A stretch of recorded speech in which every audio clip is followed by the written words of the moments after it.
여러분 안녕하십니까? 5월은 가정의 달입니다. 그래서 오늘은 제가 결혼 생활을 어떻게 했는지 제가 말씀을 좀 드려보려고 합니다.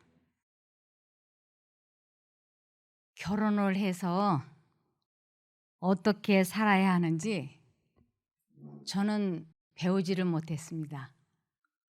그래서 결혼해서 그냥 살면 되는 줄 알았습니다. 그래서 제 마음대로 제가 살고 싶은 대로 제가 살았습니다. 그러면서 저에게 몇 가지 중독이 있다는 것을 처음에는 잘 몰랐습니다. 어떤 중독이 저에게 있었느냐면 수다 중독이 있었습니다. 그리고 분노 중독이 있었습니다. 그리고 잡념 중독이 있었습니다. 그리고 저는 아주 오만방자하고 교만했습니다. 가정교육을 제대로 받지 못하고 자란 이러한 나와 결혼한 남편이 행복할 리 만무했습니다. 그것도 모르고 저는 내가 똑똑하고 머리가 좋고 꽤 괜찮은 여자라고 착각하고 살았습니다. 무식하고 용감하면 약이 없다 그러죠. 제가 그러했습니다. 남편이 나와 결혼한 것이 너무나 후회가 돼서 오토바이를 타고 가다가 전봇대를 들이받고 그 자리에서 죽고 싶다라고 말하기도 했습니다. 또 내가 남편에게 계속 지적하고 간섭하고 충고하고 책망을 하기 때문에 저만 보면 신경이 쓰이고 긴장이 돼서 이 명치 끝이 아프다고 누르곤 했습니다. 저의 본성과 기질은 아주 강하고 억셌습니다. 이러한 저에게 이 책이 손에 들어왔습니다. 그늘없는 가정. 또 세 자녀 지도법. 이 두 책이 참으로 저에게는 크나큰 도움이 되었습니다. 이 책에 이 결혼이 얼마나 신성한 것인지에 대해서 저에게 깨닫게 해주었습니다. 결혼 제도는 에덴에서 신성하게 제정되었으며 한 남자와 한 여자 사이의 사랑의 교제로 맺어지는 평생 동안의 연합임을 예수님도 확증하셨다. 그리스도인에게 있어서 결혼 서약은 배우자에게 할 뿐만 아니라 하나님께도 서약하는 것이므로 동일한 신앙을 가진 남녀 간에만 결혼이 이루어져야 한다. 상호 간의 사랑과 신의와 존경과 책임은 결혼 관계의 바탕이 되며 그것은 그리스도와 당신의 교회 사이에 사랑과 신성함과 친밀함과 영원한 관계를 반영하는 것이다. 저는 이 결혼 관계가 이렇게 신성한 것인지 몰랐습니다.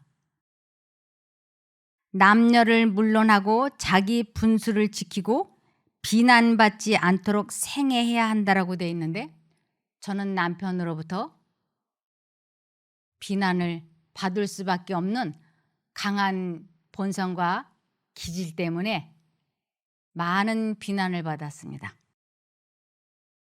사람이 맺을 수 있는 가장 신성한 계약이며 사회의 견고한 기초에 가장 강력한 역할을 하는 결혼 제도가 당사자 두 사람이 마음대로 결합하였다가 다시 헤어질 수 있는 일시적인 성격을 띤 단순한 민간 계약으로 전락해버렸다. 민간 계약이 있고 신성한 계약이 있는데 저는 하나님을 믿는다고 하면서 신성한 계약 관계라는 것을 모르고 민간 계약인처럼 살았습니다. 결혼 관계가 하나님의 거룩한 교훈으로 보호를 받는 신성한 제도 중에 하나로 여기는 자들은 이성의 지시를 따라 지배를 받게 될 것이다. 저는 단순하게 그냥 결혼해서 살면 되는 줄 알았는데 결혼은 아주 신성한 제도이고 그것은 정말 중요한 것이었습니다. 남자들과 여자들 그리고 청년들과 소년, 소녀들은 그들이 가정 생활에서 나타내 보이는 그대로 하늘 저울에 나타난다. 가정에서 그리스도인이면 어느 곳에서나 그리스도인이다. 가정 생활에서 실천하는 신앙은 헤아릴 수 없는 감화를 끼친다. 저는 저에게 이렇게 수다 중독, 분노 중독, 잡념 중독 이러한 아주 좋지 않은 악습, 결점이 있는 이러한 제가 아주 좋아하는 게 몇 가지 있었습니다. 그것은 제가 30대 말, 40대 초까지 청학교회라고 하는 곳을 다녔습니다. 저희 가족과 함께. 그런데 그 3040이었죠. 그때는 30대 40대에 집사님들이 모여서 친목을 도모했었습니다. 그런데 제가 그러한 자리를 가면 제가 붕 뜨는 것이었어요. 그래서 타고난 수다장이에다가 또 나름대로 말 잘한다고 생각을 하니까 이 분위기를 제가 쥐락펴락을 하는 것이에요. 그것을 아주 좋아했습니다. 그런데 그 분위기를 즐기고 말하고 그리고 집으로 돌아올 때 되면 무언지 모를 공허함과 허탈감이 마음속에 휑 하고 지나가는 것이었어요. 그게 왜 그런지 몰랐습니다. 그 분위기를 참 즐겼어요.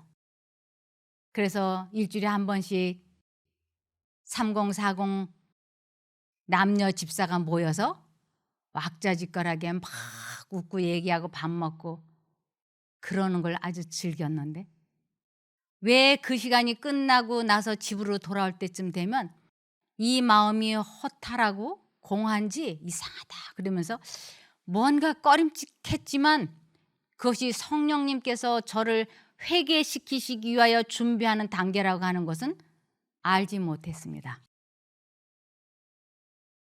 그런데 이 말씀에 이 책에 이렇게 써서 하나님께서 저를 회개시키기 시작했습니다. 이 말씀이 제 가슴에 아주 정통으로 화살을 날리는 것 같이 와서 꽂혔습니다. 이 대목을 보겠습니다. 나는 오랫동안 나의 자매들에게 말하기를 원하였던 바 주께서 때때로 즐겨 내게 보이신 것으로 미루어 보아 자매들 가운데 큰 과오가 있다는 것을 그들에게 전하는 바이다. 그들은 모든 악한 모양을 삼가는 데 주의하지 않는다. 그들은 행실에 있어서 하나님을 공경한다고 하는 여자들로서 전혀 신중하지 아니하다. 그들이 하는 말은 하나님의 은혜를 받은 여성들로서 마땅히 그리하여야 할 만큼 고르고 잘 선택된 말들이 아니다. 그들은 남자 형제들과 너무 친숙하다. 그들은 남자 형제들 주의를 배회하며 그들에게 마음이 쏠리며 그들의 사회를 선택하는 것처럼 보인다. 그들은 남자 형제들의 관심을 받으며 그것을 매우 만족하게 여긴다. 주께서 내게 주신 빛에 의하면 우리 자매들은 아주 판이한 행동을 추구하여야 한다. 그들은 보다 더 신중하여야 하고 대담성을 덜 나타내어야 하며 얌전함과 침착함을 스스로 조장하여야 한다. 형제들이나 자매들이나 간에 피차의 모임에서 지나칠 만큼 쾌활한 담화에 몰두하고 있다. 경건하다고 공언하는 여성들이 제멋대로 히히덕거리고 농담을 하며 웃는다. 이것은 부당한 일이며 하나님의 성령을 근심하게 하는 것이다. 이런 행동은 참된 그리스도인의 고상함이 결핍하다는 것을 보여주는 것이다. 그들은 하나님 안에서 심령을 굳세게 하지 아니하고 큰 암흑을 가져온다. 그들은 순결하고 고상한 하늘 천사들을 내쫓고 이런 그릇된 일에 빠진 자들을 이끌어들여 낮은 수준에 떨어뜨린다. 제가 이 대목을 읽고 깜짝 놀랐습니다. 아, 이거는 하나님께서, 성령님께서 나에게 직접 말씀해 주시는 거로구나. 그러면서 그렇다면 이제 이런 거 고쳐야지. 그런데 저에게 아주 결정적으로 정말 내 생애의 전환점이 될 수 있는 성경 말씀이 야고보서 3장 1절이었습니다. 나의 형제들아, 우리가 더 큰 심판을 받을 줄 알고 많이 선생이 되지 마라. 우리가 다 실수가 많기 때문이다. 말에 실수가 없다면 그는 온몸도 제어할 수 있는 온전한 자이다. 우리가 말들을 순종하게 하려고 그 입에 재갈을 물려서 그 온몸을 끌고 간다. 보아라, 그렇게 큰 배들이 강풍에 밀려가지만 사공은 지극히 작은 키로 원하는 곳으로 끌고 간다. 이처럼 혀도 작은 지체이지만 큰 것을 자랑한다. 보아라, 얼마나 작은 불이 얼마나 큰 나무를 태우는가. 그 혀는 불이며 불의의 세계이다. 그 혀는 우리 지체 안에서 온몸을 더럽히고 인생의 바퀴를 불사르니 지옥불에 의하여 불살라진다. 온갖 종류의 짐승과 새와 파충류와 해양 생물은 사람에게 길들여지며 또 길들여져 왔으나 혀는 아무도 길들일 수 없으니 억제할 수 없는 악이고 죽이는 독이 가득하다. 저는 이 말씀을 읽으면서 만일 말에 실수가 없다면 온몸을 어갈 수 있다고 하는 것은 모든 일에 절제가 가능하다고 하는 말씀에 크게 감동을 받았어요. 그렇다면 어떻게 해야 되는가? 저는 비꼬고 빈정거리고 어깃장 놓고 인신공격하고 험담하고 비난하는 데 탁월했습니다. 근데 이것을 고쳐야만 된다고 야고보서 3장 1절부터 저에게 8절까지 말씀해 주시는 것이었어요. 고쳐야 돼. 고쳐야 돼. 반드시 고쳐야 돼. 그리고 또 하나, 최초의 부부는 죄를 범하자마자 서로 비난하기 시작했다. 인간은 그 본성이 그리스도의 은혜 아래 있지 않을 때 필연적으로 이렇게 받게 될 수 없다. 저의 품성은 악하기 그지없었습니다. 그 이유는 그리스도의 은혜 아래 있지 않기 때문이었습니다. 그런데 저에게 또 하나 아주 끈질긴 악습이 있었는데 그것은 베드로전서 4장 15절이었습니다. 너희 가운데 아무도 살인자나 도둑이나 행악자나 다른 사람의 일을 간섭하는 자로서 고난을 받지 않도록 하여라 그랬어요. 저는 제 주변 사람들을 참 많이 간섭했습니다. 내 생각이 옳다 맞다라고 느껴지면 남녀노소 쥐 고하를 막론하고 충고하기를 좋아했어요. 그런데 그것을 쉬운 성경에서는 이렇게 번역해 놓았습니다. 누구든지 사람을 죽이거나 도적질하거나 다른 사람을 괴롭힌 죄로 고난받지 않도록 하십시오. 간섭은 다른 사람을 괴롭힌 죄로 간주가 되었습니다.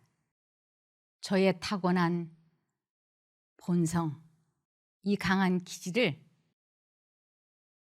고치고 싶은데 제 힘으로는 불가능했습니다.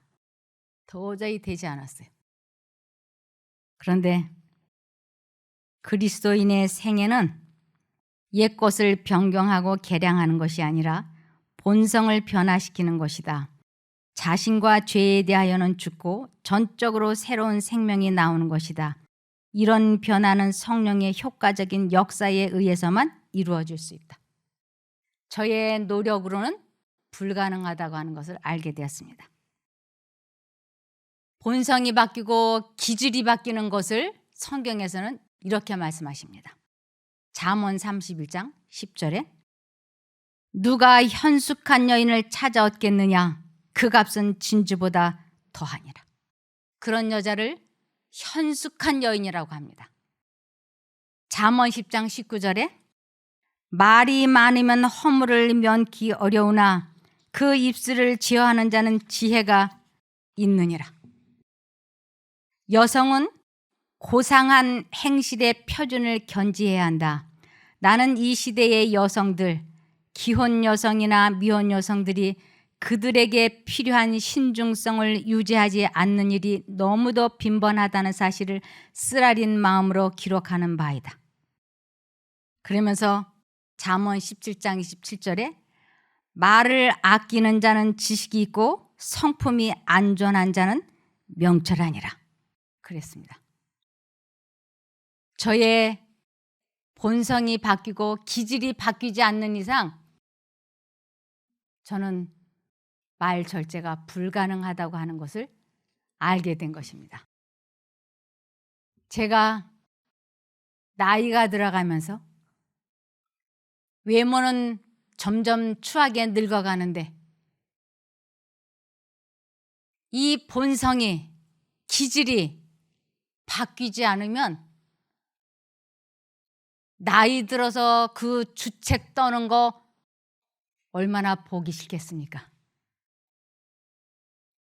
저는 그 생각만 해도 싫었고 이 문제를 이제 해결해야 되겠다라고 뜻을 정한 것이 40세였습니다. 이 문제를 해결하기 위해서 40세 때 참 많이 울었습니다. 노력을 하는데 되지 않는 것이었어요. 그런데 잠언 31장 30절에서 31절을 보시겠습니다. 고운 것도 거짓되고 아름다운 것도 헛되지만 여호와를 경외하는 여자가 칭찬을 받을 것이다. 그 여자의 손의 열매는 그 여자에게 돌아가게 하고 그 여자가 그 행한 일로 말미암아 성문에서 칭송받게 하여라. 아름다운 것도 고운 것도 세월이 지나면 다 헛된 것이 돼버리지만 여호와를 경외하는 그 품성이 자라나는 것은 더할 수 없이 아름다운 것이고 칭찬을 받을 만한 것이었습니다. 유격적인 마음에 대항하여 끊임없이 싸우지 않으면 안 된다. 그리할 때에 우리는 필경 하나님의 은혜에 순화시키는 감화에 의하여 도움을 받게 될 것이며 이것이 마음을 이로 이끌어서 순결하고 거룩한 사물을 명상하는 습관을 이루게 해줄 것이다. 명상하는 습관을 이루고 나의 본성이 바뀌고 나의 기질이 바뀌어서 다시는 과거와 같은 삶을 살지 않기 위하여 부단히 기도하기 시작했습니다. 쉬지 말고 기도하며 예수님을 언제나 잃어버리지 않게 해달라고 근신하여 깨어있게 해달라고 하루에도 하나님 앞에 수십 번을 기도했습니다. 노소를 막론하고 누구든지 하나님의 권고하심을 구할 필요를 느끼지 아니한다면 매 발걸음마다 안전함이 없다. 하나님과 긴밀한 교통을 계속하는 자들만이 하나님의 가치 판단을 자기도 내릴 줄 알게 되고 순결하고 선하고 겸손하고 온유한 자들을 존중해야 할 줄을 알게 될 것이다. 요셉처럼 마음을 지키지 않으면 안 된다. 매일 매 순간마다 얼마나 말이 하고 싶은지, 얼마나 화를 내고 싶은지, 얼마나 험담을 말하고 싶은지, 그것은 저에게 있어서 아주 열망이었어요. 그런데 이러한 저를 하나님께서 고쳐주신다고 약속하셨습니다. 이사야 57장 19절에 입술의 열매를 짓는다 여호와가 말하노라.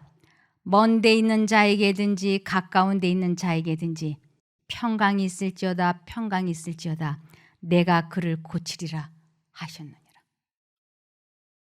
히브리서 13장 15절에 이러므로 우리가 예수로 말미암아 항상 찬미의 제사를 하나님께 드리자. 이는 그 이름을 증거하는 입술의 열매니라. 매일 매 순간마다 필요한 은혜, 영혼의 성화는 믿음으로 은혜와 진리가 충만하신 그리스도를 확고부동하게 바라봄으로써 이루어지는 것이다. 그리스도를 확고부동하게 바라본다고 하는 것, 내가 하나님의 뜻대로 순종을 하겠다고 마음에 굳게 결심을 하는 것을 확고부동하게 뜻을 정에 따르고 바라본다라고 하는 것은 생각하고 선택하는 것이었어요. 그래서 그 순간순간마다 고비고비마다 하나님께서는 나를 부르라고 말씀하셨어요. 내가 너를 도와주겠다. 그래서 그때마다 결심하고 뜻을 정하고 예수님을 부르면 그 기가 막힐 악습에서 저를 해방시켜 주곤 하셨습니다. 진리의 능력은 마음과 품성을 변화시킨다. 그 결과는 화판 위에다 여기저기 물감을 조금씩 묻혀놓는 것과 같지 않다. 다시 말하자면 품성 전체가 변화되는 것이며 그리스도의 모습이 말과 행동에 나타나는 것이다. 새로운 본성을 나누어 받는 것이며 그리스도의 형상을 쫓아 의와 참된 거룩함으로 새롭게 되는 것이다. 그리스도의 은혜는 매일 매시간 꼭 필요하다. 만약 그리스도의 은혜가 계속 우리와 함께 하지 않으면 타고난 마음의 이중성이 드러날 것이며 생활에는 이중 봉사의 징후가 나타날 것이다. 매 순간순간 하나님을 선택하지 않는다면 다시 옛날에 본성으로 기질로 돌아갈 수 있기 때문에 끊임없이 하나님을 의지해야만 되었습니다. 그것을 잠언 4장 23절에 그 무엇보다도 내 마음을 지켜라. 마음은 생명의 근원이기 때문이다. 알코올 중독자가 알코올 중독에서 해방이 되면 다른 사람들에게 증언할 수 있어요. 나는 알코올 중독에서 해방이 되었다라고 증언할 수 있어요. 저는 타고난 기질과 후천적으로 배양된 악습들, 본성적인 것, 그거 제 힘으로 고치지 못했습니다. 매 순간마다 하나님을 부르면, 선택하면 그분이 도와주셨어요. 그래서 말에 절제를 할 수 있었습니다. 처음에는 이 말의 절제를 어떻게 해야 하는지를 몰랐어요.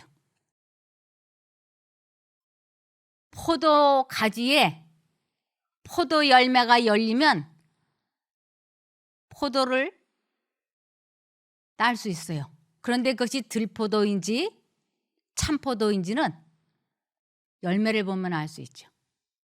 제 입술의 열매가 하나님의 것인지 사단의 것인지 열매를 보면 알 수 있었어요. 그런데 열매를 열리게 하는 것은 뿌리에서부터 가지까지 오는 수액이었습니다. 그것처럼 내 입술의 열매를 열리게 하는 것은 하나님께로부터 오는 생명수, 수액이든지 사단으로부터 오는 수액이든지 둘 중에 하나였어요.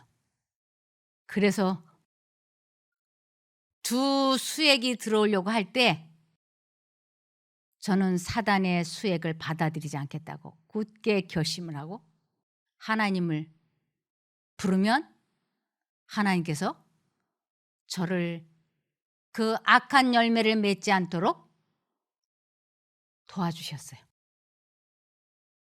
그래서 지금은 제가 다른 사람들에게 사람의 본성과 기질이 바뀔 수 있다라고 제 경험담을 말할 수 있게 됐습니다. 그러나 지금도 제가 하나님을 의지하지 아니하고 하나님과 긴밀한 교통을 하지 않는다면 얼마든지 또 과거와 같이 실수할 수 있습니다. 그래서 이제 다시는 과거와 같은 실수를 하고 싶지 않아서 계속 하나님을 의지하려고 최선을 다합니다. 그것만이 가정을 그늘이 없는 가정으로 행복하게 해준다고 하는 것을 제가 알기 때문입니다. 어떠한 선물이나 어떠한 봉사나 어떠한 칭찬이나 이러한 것들이 사람의 마음을 행복하고 기쁘게 해주지 않는다는 것을 제가 압니다. 상대방을 가장 기쁘게 하고 행복하게 해주는 것은 자아 희생하고 자기를 부인한 상대방의 자유의지를 존중해주는 그 참사랑을 하게 될 때 상대방을 행복하게 해줄 수 있고 나도 행복해질 수 있다는 것을 알았습니다. 가정의 달, 이 달에 제가 몇십 년을 살아오면서 배우고 깨달은 것은 모든 것의 시작은 생각으로부터 시작이 되기 때문에 생각을 통제시키는 것, 이것이 모든 것의 해결책이었습니다. 그래서 마음을 다하고 뜻을 다하고 힘을 다하여 혼신의 힘을 다하여 하나님을 선택하면 하나님의 은혜가 저를 모든 사람과 더불어 화평하게 지낼 수 있게 도와주셨습니다. 이 방법이 아니고서는 저는 행복할 수 없다고 생각하고 있고 믿고 있습니다. 그래서 5월 달에 가정의 달에 우리 모두가 자아 희생하고 자기 부인하는 아름다운 성령의 열매를 거둬서 행복해지시기를 바라며 말씀을 마치겠습니다. 하늘에 계신 저희들의 아버지 하나님, 저희들이 이 땅에 태어나서 참으로 귀한 가정들을 가지고 있습니다. 그 신성한 계약을 끝까지 이룰 수 있게 지킬 수 있게 도와주시옵소서. 하나님께서 도와주지 아니하시면 그 신성한 계약을 위반할 수 있사오니 그렇게 되지 않도록 저희들을 지켜주시고 이끌어 주시옵소서. 하나님을 잊어버리지 않도록 매 순간마다 주님과 교통하는 저희가 되어서 가정이 소천국이 되게 축복해 주시옵기를 예수님 이름으로 기도드리옵나이다. 아멘.